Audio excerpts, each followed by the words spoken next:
So now we're back in the kitchen and we're gonna finish up the oyster dish. We got half a dozen oysters here, all shucked and ready to go.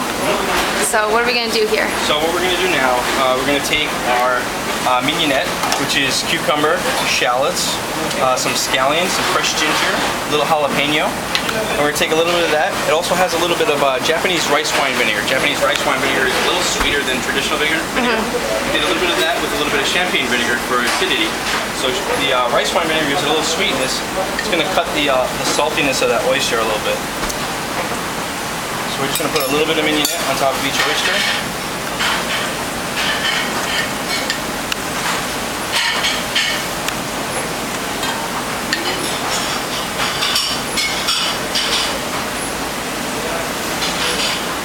And then what we have here is our red currant sorbet.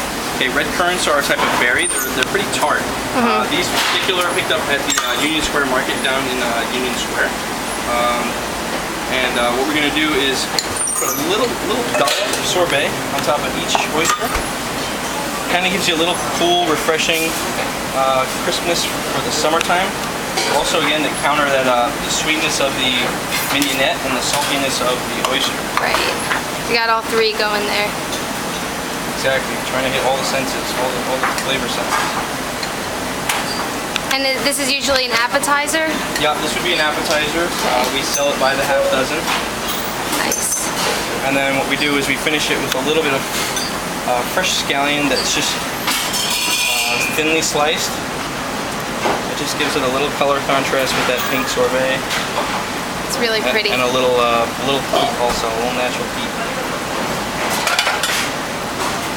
So you said these are Island Creek oysters. What's the difference between oysters? Island Creek is it's an oyster out of Duxbury, Massachusetts, so it's an East Coast oyster. East Coast oysters tend to usually be a little saltier. These are a little bit even saltier than most. I prefer these because they have a nice balance. So they're salty, but yet they're still kind of plump and juicy. They're not too big, so they're not too tough to chew. They're very tender, and I think they work really well with this dish. So here you have. Beautiful. Thank you.